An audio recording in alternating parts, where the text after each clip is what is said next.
besarnya kerugian karena ada peredaran barang palsu ini adalah sebesar 651 triliun. Merek itu penting dan dia harus jaga reputasinya dia pastinya. Sering disebut sebagai counterfeit, yes. Meniru-niru yang asli dan itu pelanggaran hukum. Pelanggaran hukum. Kitnya di sini tapi makannya punya orang lain. Nah, orang rusak itu reputasi dan reputasi ini kan sesuatu yang dibangun sangat lama ya, Prof. Sanksi pelanggaran merek dengan sanksi pelanggaran undang-undang konsumen lebih berat perlindungan konsumen kok. Kalau bahasa sehari-hari kan palsu. Sebenarnya itu adalah menggunakan merek tanpa izin atau melanggar hukum. Tanpa laporan pemilik merek pun, kalau dasarnya undang-undang perlindungan konsumen, itu bisa dilakukan upaya hukum. Akhir tahun di Rumah Perubahan banyak kegiatan, banyak acara. Liburan sudah datang. Tentu keluarga-keluarga yang belum sempat bepergian bisa mampir ke sini dalam suasana seperti ini. Dan pada waktu pagi hari kami merekam kegiatan ini, di sini pun juga ada banyak sekali orang yang datang ingin menikmati kopi. Nanti kita akan bersama-sama menikmati kopi di sini. Tamu saya hari ini adalah Dr. Justisiari P. Kusuma. Pak Justi, selamat datang. Selamat pagi. Selamat pagi. Terima kasih, selamat datang di Jakarta. Bagus sekali tempatnya. Terima kasih. Makasih. Ya, makasih.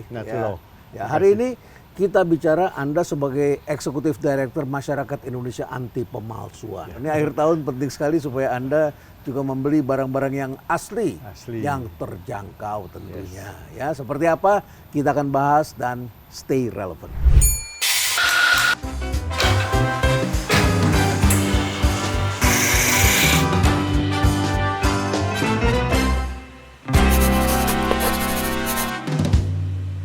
Baik, Pak Justi, kita bicara tentang barang-barang yang Anda tangani. Ya. Anda adalah Eksekutif Direktur Masyarakat Indonesia Anti Pemalsuan.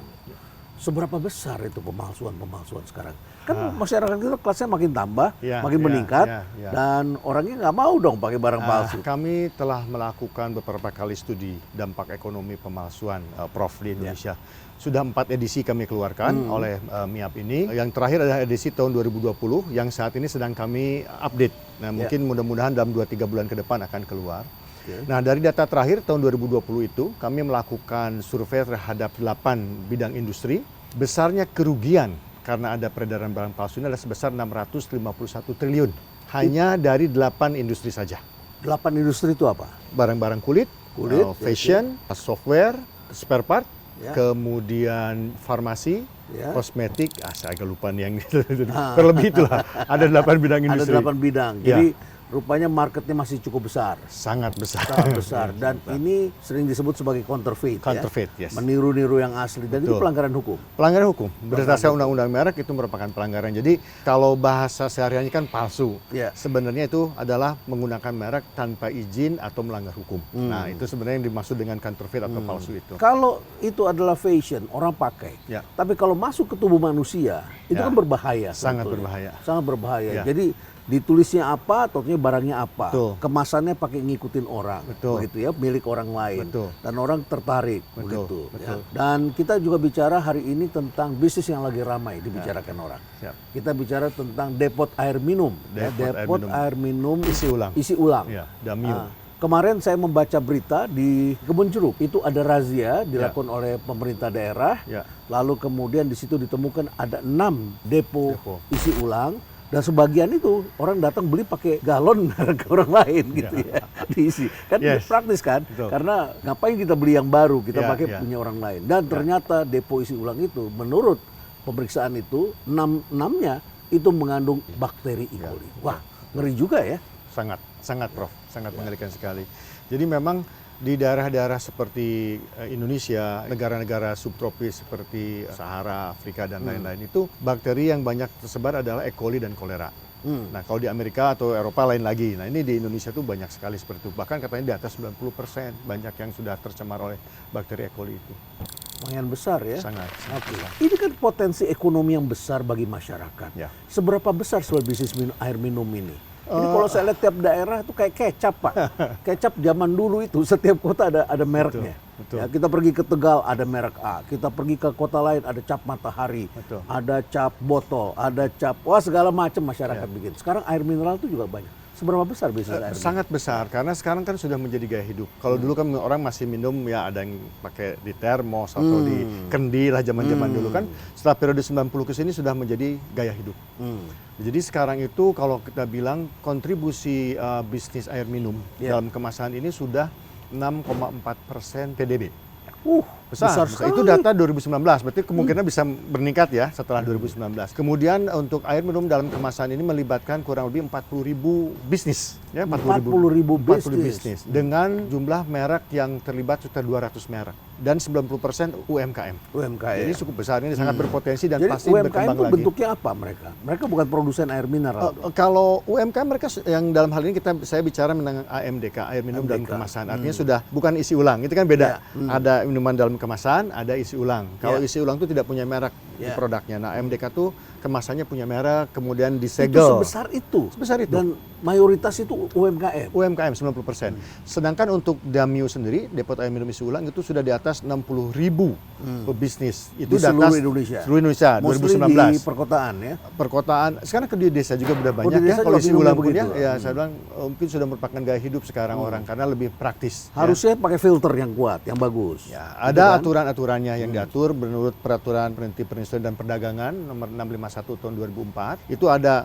spesifikasinya air seperti apa yang boleh dipakai, air baku istilahnya gitu kan. Kemudian filternya seperti apa, itu ada panduannya seperti sudah dikeluarkan oleh pemerintah. Ya, jadi ada acuannya dan seharusnya kalau ditangani dengan baik ya. Dan ini kan bisnisnya masyarakat. Betul, karena air minum isi ulang ini kan bukan hanya berkembang di negara berkembang atau di negara-negara maju pun banyak, di Australia, di Amerika itu sudah biasa. Dan mereka punya standar-standar, misalnya untuk di Eropa mereka ada water directive untuk bagaimana pengaturannya seperti apa, di Amerika pun demikian. Sepanjang diikuti ini akan sangat berpotensi, Prof. Masalahnya apa sebetulnya air minum isi ulang ini? Masalahnya apa? Sampai kemudian ada E. coli, sampai kemudian juga ada persoalan-persoalan dengan yang ditangani oleh organisasi yang Bapak pimpin. Tentu masalah pertama terkait dengan higienis ya. Itu satu sisi ya. Kemudian perizinan. Karena untuk bisa higienis ini nanti ada syarat-syarat lagi dipenuhi oleh pelaku bisnis depot air minum isi ulang. Masalah yang satu lagi adalah penggunaan galon-galon dengan ada merek. Nah, karena sangat jelas di aturan yang berlaku, pelaku usaha depot air minum isi ulang ini tidak boleh menggunakan galon yang bermerek. Artinya mereknya orang lain atau? Merek orang lain. Kalau dia sudah punya merek sendiri di galon, dia masuk ke dalam kategori air minum dalam kemasan lain lagi. Aturannya lain lagi. Ini kan isi ulang yang datang, di refill, dia punya kontainernya, punya teknologinya. Nah, Damyu ini, si galonnya tidak boleh bermerek, baik merek sendiri atau merek orang lain. Yang sering terjadi adalah menggunakan galon, di mana galon tersebut ada merek milik orang lain, sehingga konsumen bisa terperdaya berpikir bahwa itu adalah produksi pemilik merek, padahal bukan. Nah, itu kan nanti lain. Walaupun dibawa sendiri galonnya dari rumah. Nah, itu boleh. Yang sering masalah boleh. Timbul adalah ketika di stok atau di apa kita nggak bisa pakai istilah timbun kan kolerasinya besar. Dia isi disediakan, sendiri, disediakan. Kalau mau ambil aja ini. Nah, itu. Ambil aja ini. Itu titik masalahnya itu. Padahal ini bekasnya galon dari merek lain. Betul. Masih ada logonya, masih ada merek. Dan aturan sangat jelas, tidak boleh menyediakan stok. Aturan sangat-sangat jelas sekali di Peraturan Menteri Perindustrian Perdagangan tahun 2004 itu. Jadi biarkan konsumen datang membawa galonnya sendiri-sendiri. Itu tidak apa-apa. Tidak apa-apa. Datang, walaupun ini ada saya mereknya isi, tapi saya bawa pulang lagi gitu kan. Jadi jangan juga sanarnya terjadi dalam praktik itu saya bawa galon, katakan mereknya A gitu kan, saya datang, galon Bapak taruh, ini ada galon yang saya sudah diisi. Nah, itu juga nggak boleh. Tipis banget memang. Tetapi itu untuk menghindari orang berprasangka bahwa itu adalah produk produsen dengan merek A atau B tadi. Kan itu kaitannya dengan liability ya. Kalau ada apa-apa kan nanti yang tanggung jawab disangkanya si pemilik merek itu. Itu juga sebabnya kenapa kalau kita datang ke restoran dilarang membawa makanan minuman dari luar kan itu. Liability. Sebenarnya bukan masalah takut bersaing, tapi liability kalau yang sakit perut ini makanan dia atau makanan saya. Dan sama ini juga dalam air minum. Ini air minum saya yang saya refill atau jangan-jangan ternyata punya pihak lain yang melakukannya. Sakitnya di sini tapi makannya punya orang lain. Itu Prof, itu masalah. Jadi lebih kepada liability, kemudian juga reputasi. Reputasi itu kan ya merek ada kaitannya dengan goodwill, reputasi ya gitu kan. Kalau misalnya ternyata ada orang yang sakit perut dan itu katakanlah dia tercemar oleh bakteri E. coli, menggunakan galon dengan merek tertentu, orang berpikir, oh produk itu menyebabkan dia sakit perut. Nah, orang rusak itu reputasi. Dan reputasi ini kan sesuatu yang dibangun sangat lama ya, Prof ahlinya lah. Dalam marketing itu, branding itu juga penting untuk penelusuran. Karena kalau ada barang ada di mana, tidak ada kemasannya, tidak ada mereknya, kita nggak tahu ini punya siapa. Betul. Tapi kalau ada merek dan ternyata dipakainya punya orang lain, itu adalah pemalsuan atau penipuan. Betul, pemalsuan. Ya. Apa itu masyarakat Indonesia anti pemalsuan? Ini perusahaan atau asosiasi atau NGO atau yayasan? Ini lembaga swadaya masyarakat, ini LSM, NGO ya. Jadi kami didirikan tahun 2004, jadi kurang lebih sudah 21 tahun. Didirikan oleh para pemilik merek, oleh beberapa pihak-pihak lainnya juga yang relevan untuk perlindungan kekayaan intelektual, khususnya bidang merek. Tahun 2004. 2004? Ya, jadi sudah 21 tahun nih Prof. Ada yang menarik, kenapa yang menjadi latar belakang kami punya data studi ekonomi, dampak pemalsuan. Itu adalah studi ekonomi yang dampak pemalsuan yang pertama di Indonesia. Dan kami yang buat waktu itu. Kenapa waktu itu kami mau diterima oleh Presiden Megawati waktu itu. Nah, waktu itu Pak Menteri, Pak Bambang Kesowo nanyain, kalau dibilang merugikan, berapa sih ruginya? Oh, kita nggak punya data. Nah, sejak itulah kita punya tadi studi ekonomi dampak pemalsuan. Dan kami selalu update setiap 5 tahun, Prof. Di situ kelihatan berapa besar atau magnitudenya kerugian yang diderita baik oleh pemilik merek, tentunya yang pertama pemerintah juga, karena ada kerugian dari pajak. Kemudian dari konsumen, kehilangan kesempatan kerja. Karena ternyata mungkin sepintas atau dalam waktu dekat pemalsuan itu seolah-olah menciptakan kesempatan kerja. Tetapi dalam long run, ini justru menghilangkan kesempatan kerja. Karena reputasi, investasi tidak mau lagi di sini. Nah, itulah termasuk sebetulnya adalah melindungi merek-merek lokal. Merek lokal. Ya. Jadi bukan kita ada yang lokal. Bukan kepentingan merek-mereknya Gucci, tidak. Ini kita Amerika, terbuka. Itali dan sebagainya gitu ya. Bukan tidak. itu ya. Siapapun yang punya merek terdaftar, terdaftar di Indonesia bisa menjadi anggota MIAP. Ya, saya ingat dulu kalau studi kasus yang kami pelajari dulu ada orang bikin ban, mereknya Cap Kampak. Nah, lalu saya baca tuh di salah satu Profesor Gautama atau siapa tuh ahli merek terkenal zaman dulu ya. Terus kemudian dia mengatakan ada orang bikin mereknya Cap Raja Kampak. Orang jadi berpikir ini mereknya ini lebih bagus nih karena ini rajanya nih. Ini rajanya. Yang itu Cap Kampak katanya begitu. Betul. Jadi itu salah satu juga bentuk bagaimana memanipulasi pikiran konsumen. Betul. Itu makanya dalam undang-undang merek itu ada namanya persamaan keseluruhan, plek ketiplek sama lah gitu kan. Justi gitu kan. Ada lagi namanya persamaan pada pokoknya. Justinya ditulis JUSTEA itu, justi gitu kan. Nah, itu persamaan pada pokoknya kan tulisnya beda tetapi ketika diucapkan sama. Nah, atau tadi penambahan elemen-elemen yang seolah-olah beda tapi tidak terlalu signifikan. Kampak, Raja Kampak gitu kan gitu. Kampak, tukang kampak. Nah, ini deket-deket gitu kan. Nah, itu juga bisa jadi melanggar karena di merek tadi ada konsep persamaan pada pokoknya. Pak Yusti, sebelum kita lanjutkan lebih jauh, ini makin seru. Siap. Kita ngopi dulu. Baik. Di sini kopinya enak. Ya, saya dengar begitu, Prof. Nah, di sini ada 2 pilihan, kopi hitam atau kopi inspirasi. Bapak pilih yang mana? Kopi hitam sudah biasa, kopi inspirasi. Kopi inspirasi. Nah, ini kopinya enak. Ini kopi inspirasi. Oh, siap. Terima kasih. Nanti gulanya kalau suka pakai stevia. Oh, siap. Oke. Hari ini gula juga berbahaya sekali dan banyak sekali orang, semakin banyak yang masih muda sudah menderita masalah gula, gula. Dan itu penyakit yang sangat berbahaya, maka dianjurkan pakai stevia. Yang mereknya Trujiva. Nanti kita coba setelah ini. Ya. Kita ngobrol sedikit dulu. Ya. Jadi ini air depot-depot ini boleh menjual pakai botol yang dibawa dari rumah, boleh. Apapun juga. Tapi tidak boleh stok. Dan kemudian pakai mereknya orang lain. Apalagi itu ya. Kalau begitu dia boleh jual pakai, kalau orang nggak punya galon, bagaimana galonnya? Galonnya polos, ada kok jualan. Oh, ada yang jual yang di platform-platform online jualan yang polos ada. Silakan pakai itu. Jadi itu tidak melanggar. Karena aturannya tidak boleh menjual air minum isi ulang dalam galon bermerek dan tidak boleh pakai tutup yang shrink wrap, sehingga seolah itu minuman dalam kemasan. Kalau kita botol yang galon yang bisa beli di supermarket misalnya, Prof, kan ada tutupnya, kan ada plastiknya, itu kan shrink wrap ya. Nah, itu nggak boleh. Karena kalau isi ulang kan mau tinggal buka tutup. Nah, jadi untuk membedakannya begitu. Yes, itu. Ini demi konsumen juga dong tentunya. Tentu, dari sini gini, dari awal peraturan itu dibuat adalah untuk konsumen. Kejelasan, konsumen kan punya hak untuk tahu sejelas-jelasnya produk yang dia konsumsi, gitu kan. Nah, konsumen harus tahu bahwa ini tidak ada merek, ini tidak shrink wrap, berarti ini ada isi ulang. Jadi memang yang fokus utama selain tadi untuk melindungi merek, reputasi, liability dan lain-lain, kedua adalah konsumen.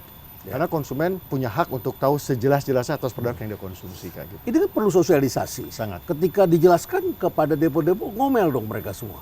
Awalnya begitu, tapi kemudian kita kasih tahu bahwa kita nggak ngomong semata-mata Anda pakai merek orang lain loh. Ini kita bicara juga tentang perlindungan konsumen. Karena kalau kita bicara sanksi nih, Prof, yang besar sanksi, kan orang ngomel karena diancam sanksi. Sanksi pelanggaran merek dengan sanksi pelanggaran undang-undang konsumen lebih berat perlindungan konsumen, Prof. Dan sistem hukum kita, kalau misalnya terbukti bersalah nanti di pengadilan, ya akan misalnya sanksinya dijungtokan, istilah hukumnya dijungtokan undang-undang merek, dijungto undang-undang perlindungan konsumen. Nanti yang akan dijalani ada hukuman yang lebih berat. Dalam hal ini undang-undang perlindungan konsumen. Perlindungan konsumen itu dendanya 2 miliar, kurungannya 5 tahun. Wah, undang-undang merek itu hanya 4 tahun. Jadi nggak bisa ditahan pada waktu jadi tersangka pun. Kalau undang-undang perlindungan konsumen begitu tersangka dia bisa ditahan karena 5 tahun sanksinya. Ini penting sebelum terjadi karena banyak sekali orang yang ditahan misalnya saja menangkap burung di hutan. Ya, orang nggak tahu apa salahnya sih ngambil burung di hutan, ternyata itu burung yang dilindungi. Nah, sama juga dengan air ini ya, bisnis yang menggunakan mereknya orang lain dan lain sebagainya demi perlindungan konsumen. Jadi pelaku usaha harap berhati-hati selain memperhatikan kualitas air juga tahu aturan-aturannya seperti ini. Sangat penting. Lalu seberapa penting pelaku UMKM ini sadarkan merek dan seberapa penting merek itu bagi pelaku usaha? Saya izin balik sedikit. Sambil saya ini kan tawarkan ini ya. Oh, siap. Boleh ya? Saya coba, 1-2 tetes saja sebetulnya sudah cukup. Oke, terima kasih. Ya, diaduk sedikit. Ya. Satu hal yang sangat signifikan yang harus diketahui oleh para pelaku bisnis ini, Prof. Kalau namanya undang-undang merek itu delik aduan. Jadi aparat penegak hukum hanya bisa melakukan upaya hukum jika ada laporan. Nah, bedanya dengan perlindungan konsumen, ada atau tidak ada pengaduan, aparat hukum bisa melakukan upaya enforcement. Karena ada namanya dalam laporan polisi itu laporan A, laporan B. Jadi laporan yang didasarkan adanya pengaduan, laporan yang diduga adanya karena ada temuan dari awal. Jadi tanpa laporan pemilik merek pun, kalau dasarnya undang-undang perlindungan konsumen, itu bisa dilakukan upaya hukum. Nah, ini bahaya karena kalau ternyata diduga kita melanggar undang-undang perlindungan konsumen, aparat penegak hukum bisa datang tanpa ada laporan dari pemilik merek. Beda dengan merek. Kalau merek harus ada laporan polisi, bla bla bla segala macam. Jadi sidak lah. Sidak. Saya coba, Prof ya. Sambil diminum ya. Depo-depo ini memang semakin hari semakin menjamur karena masyarakat juga melihat ada kesempatan dan memang isinya lebih murah kan daripada kalau kita beli yang galon yang sudah ada mereknya begitu. Tetapi jangan lupa di situ juga ada masalah keamanan bagi kita dan juga pelaku usaha juga jaga jangan sampai Anda menjadi korban karena melakukan dianggap pelanggaran hukum begitu ya. Seperti itu. Baik.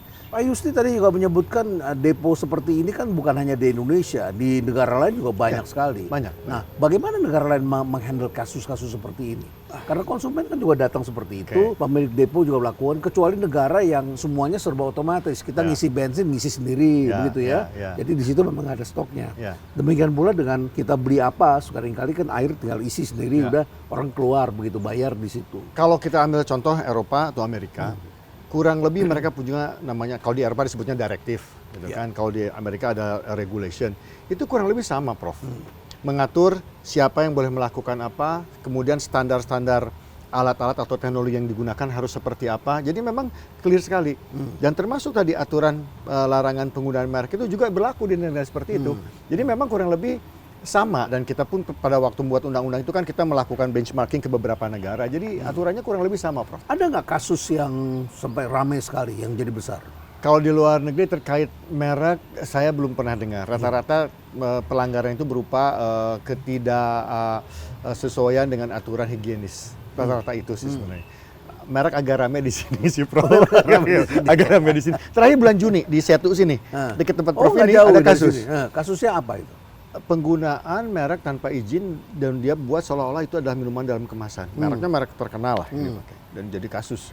Ternyata airnya jadi pedagang ya, jadi penjual. Seolah-olah itu produknya dari si pabrik A dengan merek itu. Ternyata itu airnya dari sumur. Dan dia beli tutupnya, botolnya segala macam secara online, dia bungkus, dijual seolah-olah produk asli. Padahal dia depot. Dia depot, tapi yang dia jual seolah dia jual juga dalam kemasan. Dan dia supply ke beberapa toko-toko kecil. Supply ke beberapa toko kecil. Makanya waktu istilahnya digerebek ya sama polisi, ada 6 depot. Ternyata isinya air sumur. Air sumur nggak diapa-apain, cuma diisi aja. Ngeri sekali. Itu dia. Ngeri sekali. Padahal kalau yang produsen besar itu kalau kemarin ada gubernur yang rame heboh gitu ya. Kita baru tahu jadinya ternyata air itu yang bagus justru air yang dari dalam tanah, tentu dari pegunungan, di tanah, begitu sehingga sudah difilter berlapis-lapis oleh alam.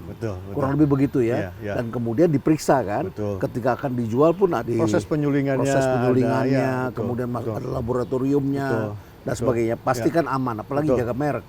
Kalau orang untungnya besar, pengusaha besar, tentu merek itu penting dan dia harus jaga reputasinya dia pastinya. Betul.